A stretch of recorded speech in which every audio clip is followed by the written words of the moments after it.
saya akan menyampaikan firman Tuhan sesuai arahan gembala. Kedewasaan. Ya, lagi sekali, kedewasaan. Saudara, maturity is not about the age. Umur 50, umur 60, tidak. Kedewasaan tidak dinilai, diukur dari angka usianya. Betul tidak? Maaf, saya harus ngomong ini. Anak laki pertama mirip engkongnya, mirip opungnya, dan mirip bapaknya. Biasanya dimanja atau tidak? Bisa tanya, biasanya dimanja atau tidak? Apalagi dimanja, apalagi cucu dalam ini orang Tionghoa itu sama. Saya nggak tahu saudara kenapa dua suku ini, Tionghoa dan Batak itu punya adat yang hampir sama, meneruskan se atau marga. Maaf, saya cuma cerita, tapi saya lihat banyak keluarga. Anak pertama laki mirip opanya, mirip ayahnya, apalagi cucu dalam istilahnya dimanja habis. Dan mereka harus menikah, namanya manusia kok. Tapi dalam pernikahan mereka, suami dan ayah yang kecilnya dimanja ini, maaf, selalu bikin repot orang tua tidak? Pernah nggak tahu kasus ini? Lalu saya tanya, kok nggak jawab? Pernah nggak tahu kasus seperti ini? Nah, ini yang menunjukkan angka umur 40 tapi masih nggak bisa mandiri, masih nggak bisa mikir untuk ngurus diri sendiri karena salah dididik sejak kecil. Ada lagi kasus begini. Seorang ibu, seorang mama yang sayang pada anaknya. Nggak salah, memang dia melahirkan dia ibunya kok, ya pasti sayang. Tapi pernah nggak saudara dengar kata ini? Tiap kali anak ini mau ngerjakan apa saja, biarin mama saja, mama saja. Mau ini, oh mama saja, mama saja. Pernah nggak ketemu anak seperti ini? Dididik mamanya dengan cara yang salah. Maaf, anak seperti ini sampai dia dewasa dalam angka umur pasti nggak bisa mandiri. Nah, celakanya kalau anak laki, itu ngeri keadaannya dan menikah. Saudara, ini harus kita jaga. Ada kehancuran di hidup anak itu. Biar mama saja, biar mama saja. Nah, orang seperti itu nggak akan bisa jadi dewasa. Saya punya istilah ini.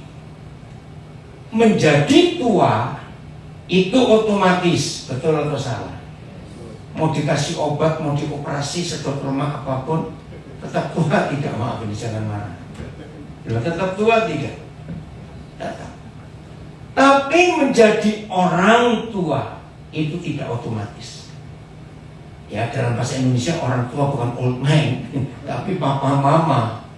Ya, menjadi papa mama itu nggak otomatis. Tapi harus belajar. Harus bisa menjadi dewasa, mature. Ini penting sekali dalam hidup kita.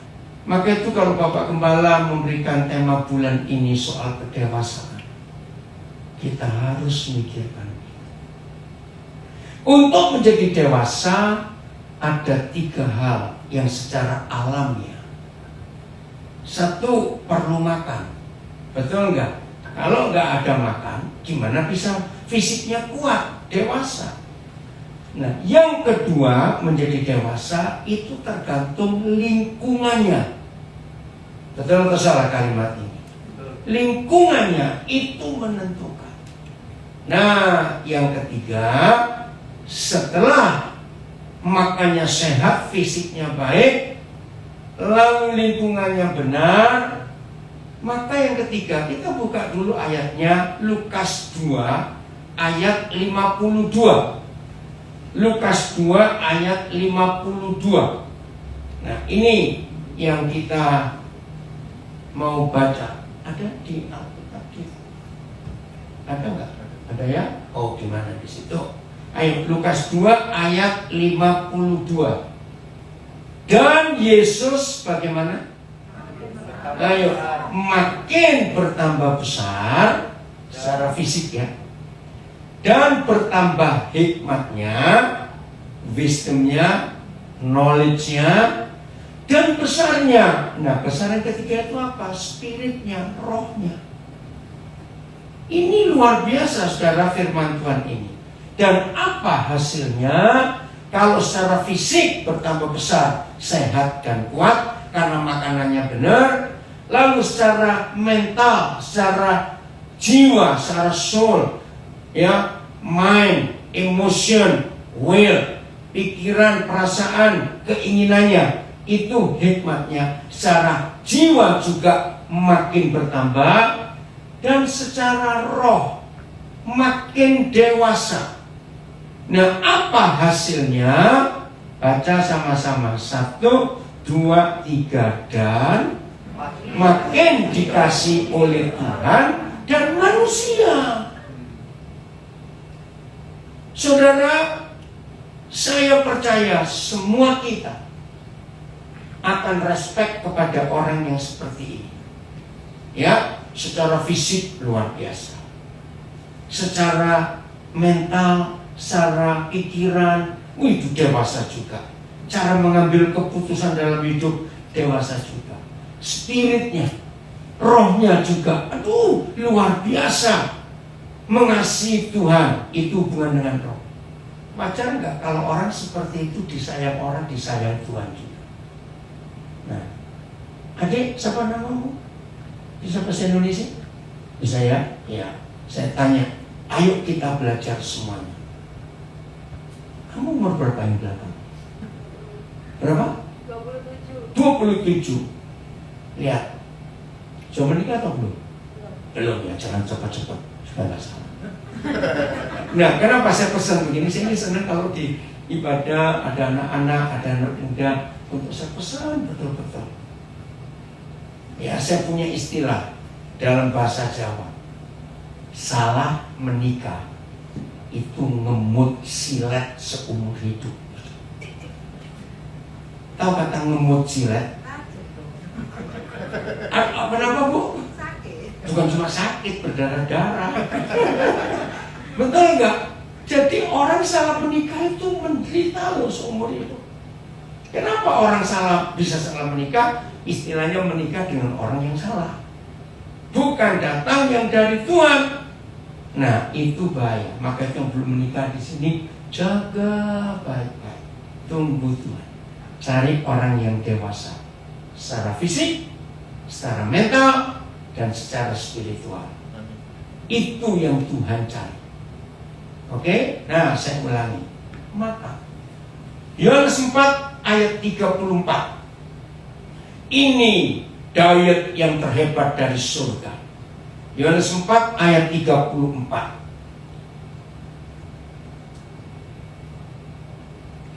Maka itu dalam istilah bahasa Inggris, you are what you eat. Betul tidak?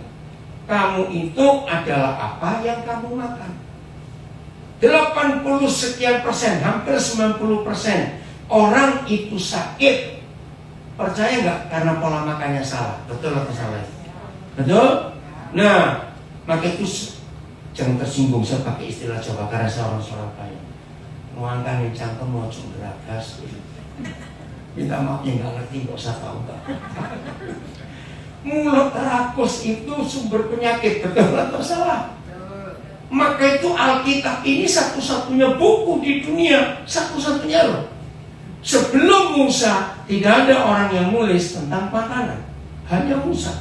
Kitab Keluaran, kitab Imamat, wih, itu keren.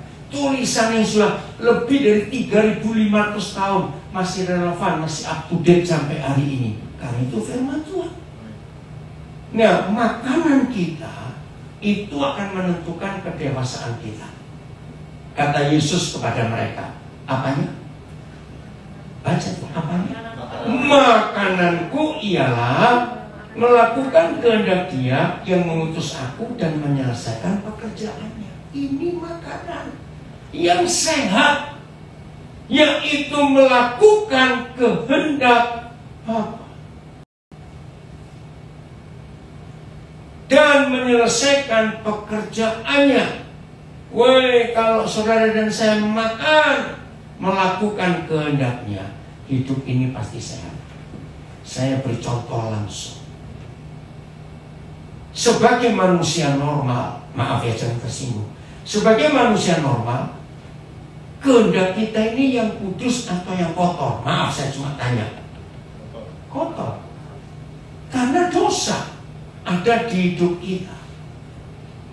Nah, kehendak yang kotor, maaf, saya sudah lebih 15 tahun bolak-balik Philadelphia ini.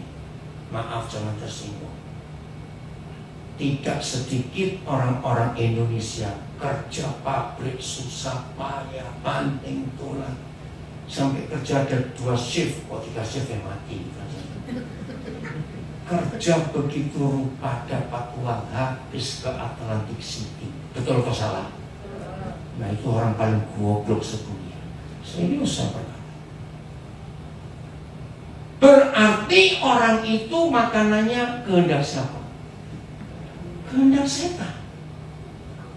Narkoba, alkohol, percabulan. Maaf. Maka itu untuk hidup sehat menurut ayat 34 Yohanes 4 ini gampang. Makanan kita kalau ingin sehat harus melakukan kehendak Tuhan. Tidak ada yang lain. Begitu kita melakukan kehendak si kunyuk, tahu saya kata si kunyuk, si setan saya bilang kunyuk, pasti kita sakit dan gak sehat. Renungkan itu. Jadi dalam hidup ini selalu ada pilihan. Kita mau milih makanan sehat atau makanan yang kotor. Itu tergantung kita semua. Bagaimana? Maka itu puji Tuhan, kalau makanan kita adalah melakukan kehendak Tuhan. Amin. Apa itu kehendak Tuhan? 1 Yohanes 2 ayat 15 sampai 17. Jadi gampang, apa itu kehendak Tuhan? 1 Yohanes 2 ayat 15 sampai 17. 1 Yohanes 2. Dan oke. Udah ya? Baca sama-sama. 1, 2, 3.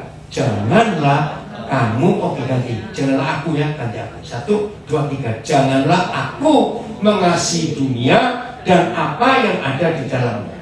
Jikalau aku mengasihi dunia, maka kasih kepada Bapa itu gak ada di dalam diriku. Lanjut ayat 16. Sebab, nah ini dia, semua yang ada di mana? Dalam dunia. Nah ini loh, ini 3 macam kehendak setan. Sebab semua yang ada di dalam dunia, yaitu 1 apa? Keinginan daging, hawa nafsu. 2 apa? Nah, yang suka shopping bertobat. Mata hidup. Kaki cuma 2, sepatunya 100 pasang. Bukan kaki 1000. Jangan tersinggung. Tas sudah punya 7, kurang lagi. Mau dipakai kapan dan di mana? Ini musim Covid, nggak bisa kemana-mana. Maaf jangan marah. Keinginan mata, ya, keinginan mata, keinginan daging serta apa? Keangkuhan hidup. Waduh, saya cuma cerita, jangan tersinggung. Pernah tahu nggak ada orang pantat mobilan? Tuh, saya tanya, pernah tahu ada orang pantat mobilan? Ngerti nggak maksud pantat mobilan? Oh nggak ngerti. Oke. Jadi orang ini pokoknya tiap kali ada iklan mobil baru, pantatnya itu kuatan, pengen nyoba terus. Nah itu pantat mobil. Lalu saya tanya, ada nggak orang seperti itu? Lalu saya tanya kok, jangan tertawa, saya tanya. Ada, lu jangan muncul orang, nggak boleh. Yang muncul apa siapa sih? Nah saya itu pernah ketemu ada orang pantat mobilan. Ada orang yang matanya itu lihat jam tangan. Kalau jam tangan seberapa ratus, susah bisa tunjukin koleksinya. Dan nggak murah-murah harganya. Masih pingin lagi. Itu keinginan, nggak apa-apa kalau uangnya banyak ya silakan. Jangan ngutang gitu aja. Nah yang pantat mobilan, izinkan saya bilang, sudahlah, tahan diri. Amin. Sudah jangan ngacin aku. Maaf ya yang pantat mobilan, saya ingatkan, siapapun kita, mobil terakhir yang kita naiki pasti mobil jenazah. Lu betul atau salah? Masa mati naik becak? Nah ini loh keinginan mata, keinginan daging itu merusak. Betul? Saudara dan saya harus bisa berkata cukup.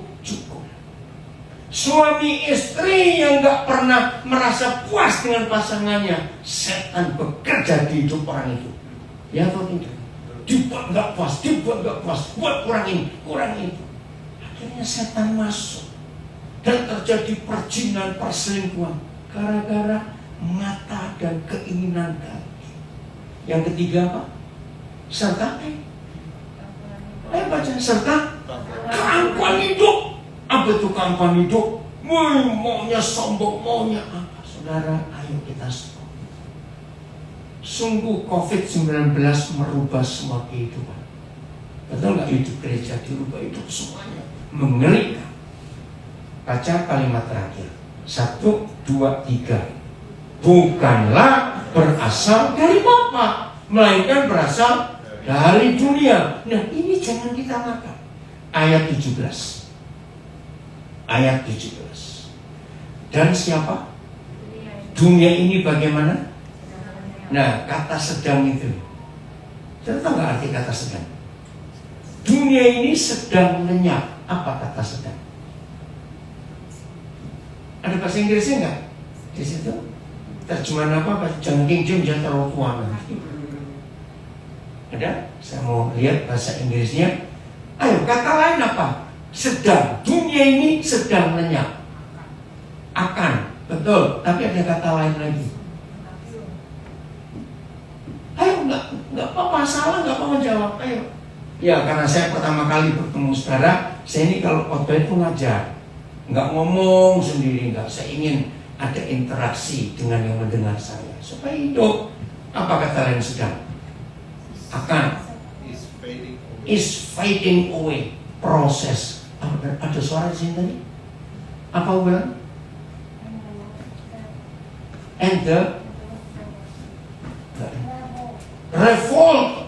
Bergerak terus, revolt, oke? Nggak ada bahasa Inggrisnya? Oh, nggak apa-apa.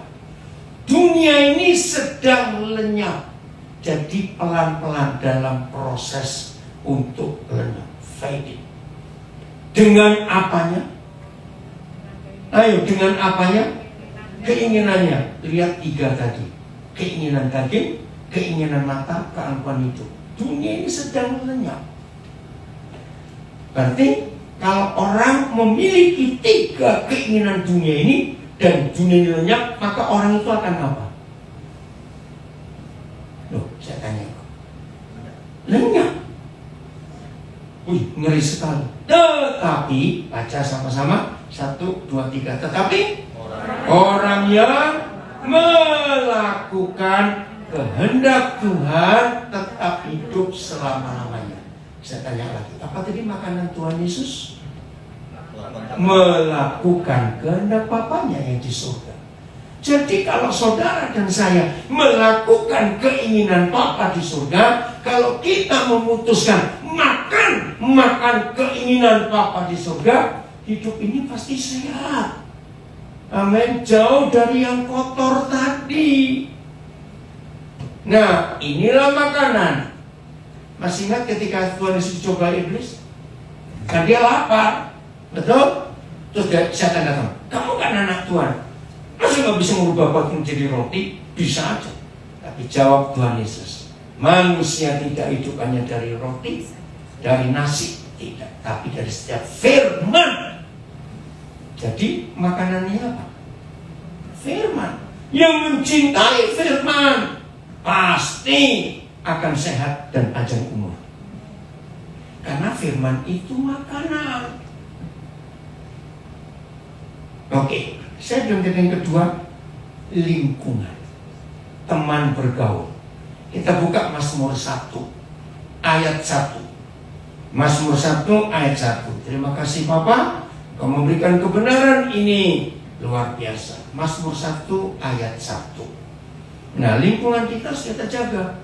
Dengan lingkungan yang salah, maka mental kita jadi salah. Dengan lingkungan yang benar, maka mental kita, jiwa kita jadi benar. Ya, jangan lupa Tuhan Yesus bertumbuh dalam 3 hal. Dewasa, fisiknya besar, mentalnya sehat, rohnya juga kuat. Nah, harus 3 itu kedewasaannya. Kata pertama apa? Ayo, kata pertama berbahagia. Senang nggak jadi bahagia? Loh, saya tanya senang nggak? Senang, betul ya? Maka kita harus milih yang betul. Siapa yang berbahagia? Bukan orang kaya, bukan orang pandai, bukan orang miskin, bukan orang bodoh. Yang berbahagialah ialah siapa? Siapa aja? Orang yang tidak berjalan menurut nasihat orang fasik, yang tidak berdiri di jalan orang berdosa, dan yang tidak duduk dalam kumpulan pencemooh. Nah, tolong Papa Mama nasihati anak-anak kita. Hidup ini filosofinya begini. Yang namanya hidup pasti berjalan, betul? Orang lumpuh aja jalan kok pakai kursi roda kan jalan, betul? Nomor 2, berdiri. Nomor 3, duduk. Nah, tolong perhatikan. Saudara dan saya jalan di mana dengan siapa? Saudara dan saya berdiri di mana dengan siapa? Saudara dan saya duduk di mana dengan siapa? Maka kita akan menjadi siapa tadi? Betul atau salah? Nasihatnya. Ini firman Tuhan hebat. Hanya firman Tuhan yang pernah mengatakan 1 Korintus 15 ayat 33. Jangan ngawur, jangan sesat, jangan sembrono. Pergaulan yang buruk merusak kebiasaan yang baik.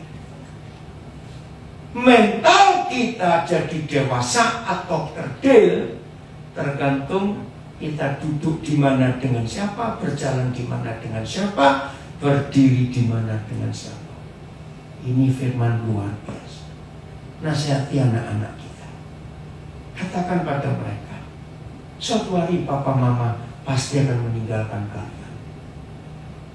Sejak muda pikirkan yang benar. Terus nasihati, apalagi kalau anak-anak kita lahir dan bertumbuh dewasa di Amerika. Tolong nasihati. Suruh mereka milih teman yang benar dalam pergaulan. Jadi penting sekali. Ayo, sekali mungkin, saya mau lihat ke kasino sekali, 2 kali, 3 kali, kumpul, lama-lama ikut. Nah, itu dia, itu manusia. Maka itu kita harus berjaga-jaga dalam hidup ini. Kita harus tahu. Nah, dengan siapa kita berjalan, dengan siapa kita duduk, dengan siapa kita berdiri, seperti itu mental kita, jiwa kita. Maka itu kita harus memilih secara roh. Bagaimana kita bisa dewasa juga secara roh? Hebat sekali. Kita buka Ratapan 3 ayat 27 dan 28. Nah, ternyata dilatih sejak masih muda. Ratapan 3 ayat 27 dan 28. Nah, yang sudah jadi opa-oma, nasihati anak-anak kita supaya cucu-cucu kita dididik dengan cara yang betul. Ya, Ratapan 3 27, 28. Adalah baik bagi siapa? Nah, ini loh yang hebatnya kita. Maka itu yang gadis katakan merdeka. Karena gadis ya dituntut apa? Pria, saudara. adalah baik bagi seorang pria. Ngapain? Baca ngapain? Apa kata lain, Bu? Ini bicara kedewasaan. Beban. Oke, kata lain beban? Tanggung jawab. Ini luar biasa. Nah, ternyata maturity, kedewasaan tidak tergantung ubahnya sudah banyak atau sedikit. Jenggotnya masih jenggot kucing atau sudah panjang-panjang. Enggak. Kedewasaan diukur dengan sudah bisa bertanggung jawab atau belum. Yang belum menikah, dengar ya. Di Alkitab tidak ditulis umur berapa orang boleh menikah. Tapi belajar dari pengalaman Adam dan Yusuf. Kapan dua saudara kita ini dinikahkan oleh Tuhan, dikawinkan oleh Tuhan? Kalau Yusuf kebetulan ada angka umur 30. Tapi itu bukan angka itu. Tapi dari Yusuf dan Adam, kita menemukan setelah mereka bisa bertanggung jawab. Adam disuruh mengelola taman itu, beres. Begitu selesai tanggung jawabnya, Adam menikah. Yusuf juga begitu. Setelah visi yang Tuhan berikan kepada dia tercapai, maka Yusuf menikah. Nah, kebetulan umurnya 30. Maka dia masih kecil-kecil, awas kamu minta kawin. Nanti kamu lebih lucu dari anakmu. Catat ini. Lu celaka gak kalau ada orang tua lebih lucu dari anaknya? Karena kawinnya kemudahan. Nah, saya pakai istilah bahasa Indonesia, ternyata gampang. Nah, saya nggak tahu bahasa Inggrisnya apa ini. Ternyata orang yang belum bisa bertanggung jawab, itu bisanya jawabnya tanggung-tanggung. Nah, itu bahasa Inggrisnya apa ya? Jawab, lo betul nggak? Kalau nggak bisa bertanggung jawab, pasti jawabnya tanggung-tanggung. Bulet. Bahaya sekali. Kalau itu jadi pemimpin keluarga, aduh hancur. Nah, ini ayatnya. Adalah baik bagi seorang pria ngapain? Ganti kataku, ngapain? Mikul tanggung jawab sejak masa mudanya. Maka itu mama-mama jangan merusak anak-anak. Biar mama saja, biar mama saja. Itu anak akan jadi rusak. Belajar suruh tanggung jawab. Ayat 28 ini baca, biarlah. Ayo biarlah. Ia duduk sendirian dan berdiam diri kalau Tuhan membebankan. Nah, saya punya peraturan untuk anak-anak gadis. Ya, tolong di sini anak-anak yang nggak ikut beritahu ya. Kalau kamu kenalan pada seorang cowok, kan biasanya jabatan tangan. Nah, coba kamu rasakan. Menurut ayat ini, tangan cowok harus kasar atau halus? Sungguh? Nah, pakai itu kamu rasakan. Kalau cowok tuh tangannya halus, terus gak usah ketemu lagi. Pasti cowok manja. Gak betul tidak? Kok gak percaya? Jangan pulang terus kamu amplas tanganmu. Gak usah. Nah, serius saya belajar ayat ini. Saudara, luar biasa firman Tuhan ini. Nah, tapi jangan tersinggung. Saya bukan judge. Saya bukan menghakimi tidak. Kalau ada cowok tangannya halus, jangan-jangan dia kerja di salon. Jangan-jangan. Maaf ini, jangan tersinggung. Jadi cowok itu harus maco, tangannya harus kasar. So, gak usah dilihat sekarang, nanti aja dilihat. Hebat firman ini. Jadi harus bisa belajar bertanggung jawab. Dewasa secara roh, secara mental, secara fisik. Luar biasa. Ini kebenaran yang kita harus miliki dalam hidup kita. Pengkhotbah pasal 10 mulai ayat 16. Lihat, ini seorang laki-laki harus siap jadi pemimpin dalam kedewasaan. Ya, jadi kalau masih muda diberi tanggung jawab, biar sendirian, gak usah ditolong, supaya dia belajar. Pengkhotbah ya 10 mulai 16. Dalam bahasa Inggris, wow, ya celaka, kata wahai itu celaka. Celakalah engkau tanah. Tanah itu bukan ground ini ya, tapi sebuah wilayah, sebuah negeri, land ya. Celakalah engkau tanah kalau siapamu? Raja, pemimpinmu. Siapa? Seorang kanak-kanak. rusak. Ini belum dewasa tapi jadi raja. Dan pemimpin-pemimpinmu pagi-pagi sudah makan. Saya pertama belajar RT, saya mikir, salahnya apa orang pagi-pagi makan? Ternyata ada waktu. Lanjut ayat 17.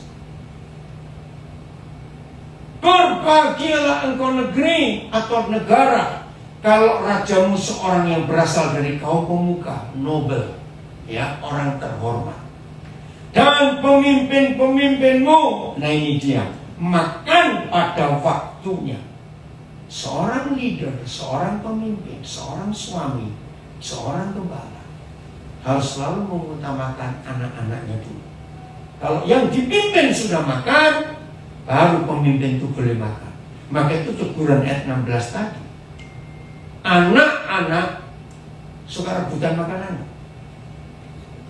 Masih kecil, wajar. Tapi kalau sudah dewasa tidak. Yang dipimpin harus diutamakan. Ya, jangan lupa konsep ini. Ini kebenaran yang luar biasa. Dan bukan dalam kemabukan. Habis. Kenapa? Mabuk narkoba itu sama. Orang yang tidak mau bertanggung jawab atas hidupnya, maka dia cari pelarian. Cari pelarian mabuk narkoba supaya lupa sebentar. Betul nggak? Itu nggak tanggung jawab. Saudara, yakinkan diri kita. Seorang yang berani bertanggung jawab nggak akan lari pada mabuk, pada narkoba. Karena dia berani menghadapi keadaan. Betul atau salah kalimatnya? Maka itu kalau orang nggak bertanggung jawab, ya sudah cari aja pelarian. Nggak begitu. Ayat 18. Ayat 18. Oleh karena kemalasan, nah ini pemimpin yang malas, apa yang terjadi? Bayangkan, keluarga negara itu seperti rumah. Bagaimana kalau ada orang sekeluarga tinggal di rumah yang atapnya runtuh? Insecure nomor 1, enggak aman. Maka di sini kita melihat ciri kedewasaan bisa membuat rasa aman kalau orang itu dekat dia. Itu ciri kedewasaan, tanda kedewasaan, membuat rasa aman. Jadi rasa secure. Maka itu ada istilah SS di Amerika. Social Security, jaminan itu. Negara yang sudah maju pasti hak rakyat akan diperhatikan. Ya, lanjut. Dan oleh karena apa? Kelambanan tangannya tangan malas. Bocorlah rumah. Maka itu orang yang tidak dewasa dan jadi pemimpin, bahaya sekali yang dipimpin.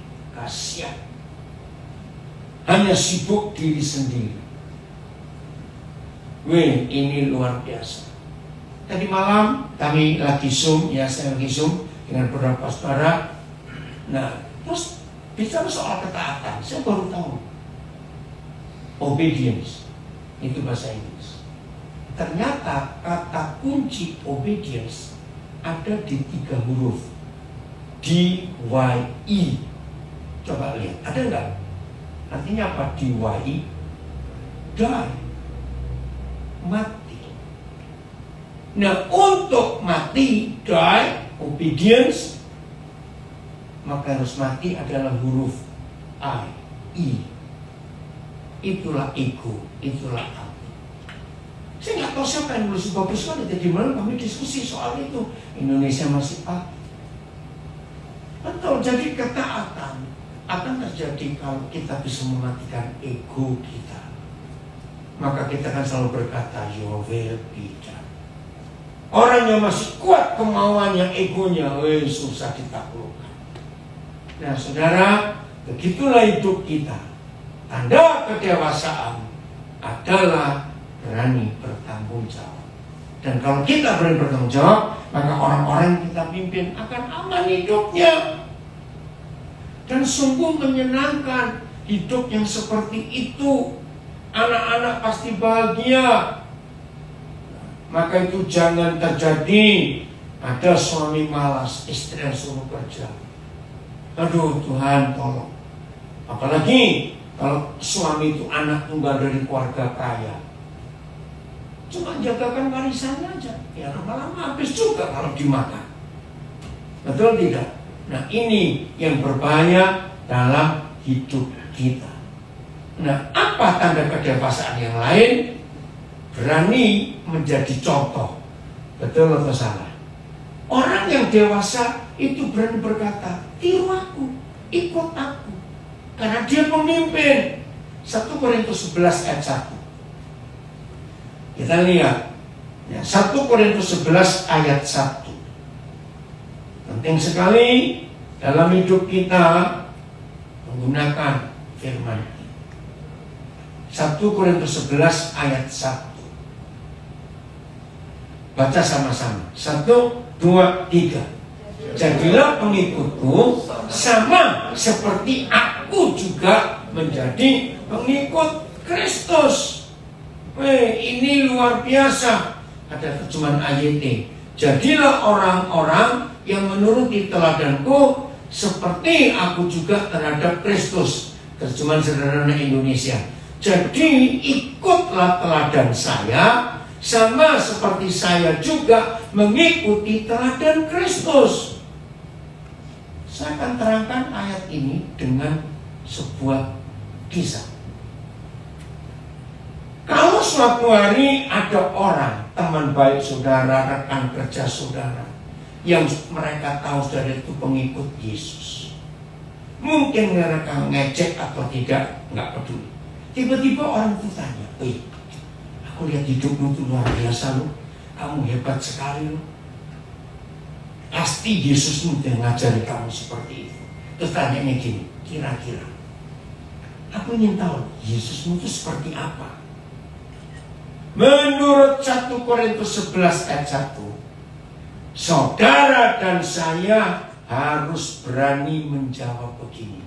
Oh, kamu ingin tahu Yesus? Lihat hidupku dan kamu melihat Yesus. Ada yang ngamen, pulang yuk. Ini lagi ngajar, diajar kok.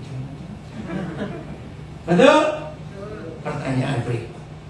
Kira-kira tahun berapa saudara akan jawab seperti itu kalau ada orang tanya? Saya bilang tunggu tahun 2050. Terus entek kabeh. Habis. Kapan saudara berani menjawab? Kalau kamu besok, hari ini dong harusnya, jangan besok. Hari ini, serius saudara. Percaya nggak sih kalau dunia itu ingin lihat Yesus sungguh-sungguh? Percaya karena mereka ingin tahu. Nah, saudara dan saya yang sudah didewasakan karena makan yang betul, karena lingkungan yang betul, karena mau diajar bertanggung jawab, roh kita dewasa juga. Kita harus tampil kepada dunia ini untuk memberikan jawaban kepada mereka. Siapa atau tidak?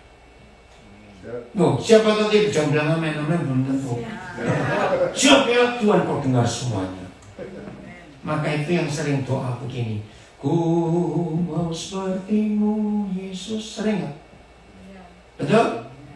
Nah, mau dijawab? Betul? Jangan mengharap begini, begitu ku mau sepertimu Yesus, dalam amin terus kita jadi seperti Yesus. Itu sulapan namanya. Bukan begitu, itu magic.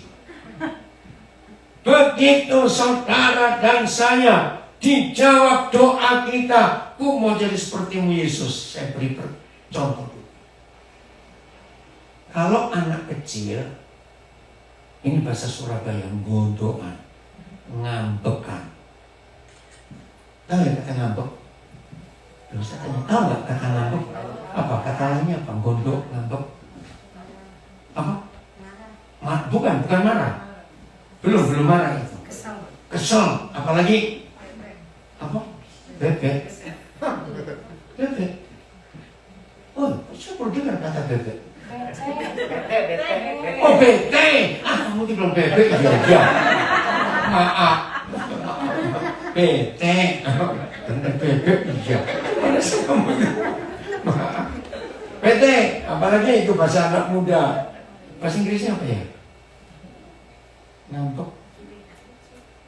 Nah, awas udah lama di Amerika bahasa Inggris gak iso. Indonesia lali. Apa sekarang? Apa bahasa Inggrisnya? Moody. Betul gitu? Ada yang lebih gampang? Bondo. Enggak, Surabaya pasti sini. Oke. Cegean Surabaya lagi kok. Nah, ini saya mau tanya. Biasanya suka begitu tuh anak kecil atau orang dewasa? Yang suka gondokan tadi loh, ngambek, mudi, bete, itu biasanya orang dewasa atau anak kecil biasanya? Kecil, cranky, rewel, dikit-dikit, ternyata nggak kayak begini. Maaf. Kira-kira dalam gereja masih ada nggak sih orang-orang kayak begini? Aduh, kapan berubahnya? Pak Gembala jujur mereka ini jujur.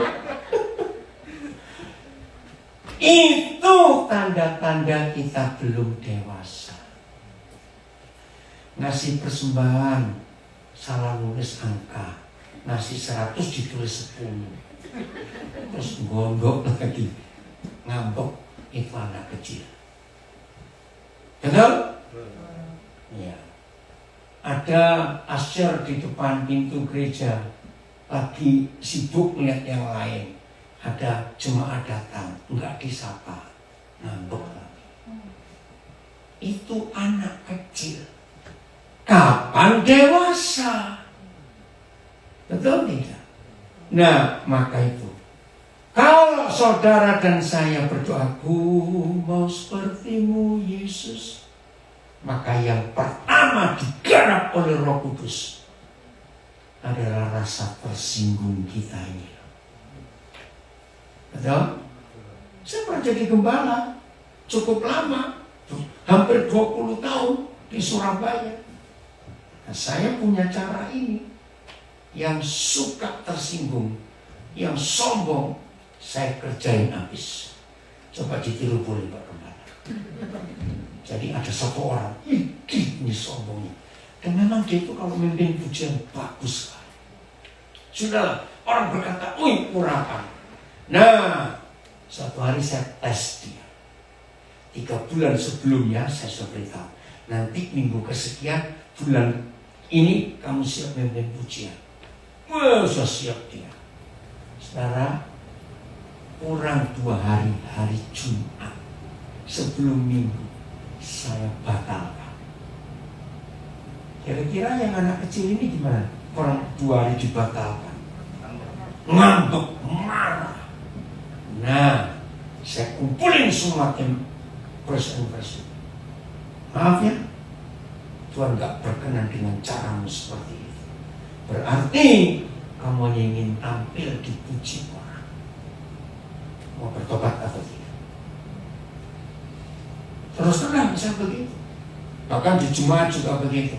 Saya punya istilah. Tahu Jepang? Bedanya apa? Tahu Jepang dengan tahu yang umum. Bedanya apa? Cepetan. Bukan enak, bukan bilang enaknya Pak. Saya nggak ngomong enaknya. Ayo, tahu Jepang itu lembut, lembek, halus, gampang pecah. Nah, kalau di jemaat ada yang tahu Jepang, saya umumkan kepada jemaat, tolong singgung orang itu tiap kali ketemu. Amin kan Pak Gembala? Supaya nggak bikin repot orang tahu Jepang itu dalam jemaat. Pindah, gak apa-apa. Selamat jemaat itu, gerejanya aman. Serius, orang yang suka ngambekan, gondokan, tersinggungan, itu duri, itu pengacau di dalam gereja. Yang betul atau salah? Biar gereja Philadelphia habis dikelilingi dia. Terus pindah kemana? Ke laut sana.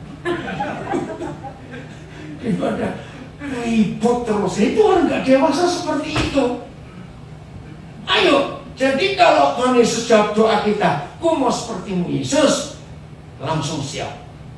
5 menit kemudian datang orang yang akan menyakitin hati kita. Saya beri contoh, ya.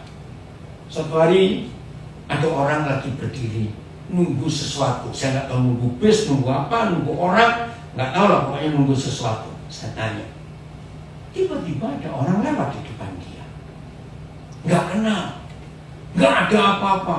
Orang yang lewat noleh ke orang ini, anjing lu. Reaksinya apa? Reaksinya apa? Nah, itu yang belum dewasa. Kalau yang dewasa, begitu anjing lu, aku tanya, anjingnya yang mana? Lu itu bukan anjing kok marah. Ayo. Nah, ketahuan nih. Masih arek-arek semua ini. Maka itu dalam istilah orang Surabaya, arek tuwek on. Tahu nggak arek tuwek? Arek itu anak-anak, tapi kok tua? Karena nggak dewasa. Jadi kalau saudara dibilang anjing tersinggung, anjing aja nggak tersinggung. Coba cari anjing lagi tidur. Anjing lu, anjingnya ngapain? Kain, enggak kok kain. Maka anjingnya kain. Nah betul nggak, anjingnya nggak pusing, cuma ngeliat tidur lagi. Nah yang kita bukan anjing, dia mau kok marah. Ayo, berarti selama ini belum ngerti. Saudara, ayolah kita dewasa dalam Tuhan. Amin. Jadi kalau kita dijawab doa kita, "Kumo sepertimu Yesus," kita akan diproses. Gak ada yang telat. Amin. Siap diproses untuk jadi seperti Yesus. Proses itu tanda kita sudah dewasa. Ayo, bedanya apa beling dengan berlian? Bini podol. Beling, berlian, bedanya apa? Mahal murah. Oke, yang berikut. Bukan soal mahal murah. Sinarnya. Iya, kenapa? Ayo. Loh, beling juga bling-bling loh, sinar loh. Ayo, bukan. Prosesnya. Mana lebih cepat jadinya? Beling cuma berapa menit jadi brand, itu perlu ratusan tahun diproses. Orang dewasa itulah berlian, arek tuwek itulah beling. Dah gitu aja. Ingat itu mulai hari ini. Kita jadi dewasa, siap diproses, betul? Nah, dulu saya bodoh. Senang yang tukang gosip pasti senang kalau dengar cerita ini. Lu kok begini kok kenapa tukang gosip?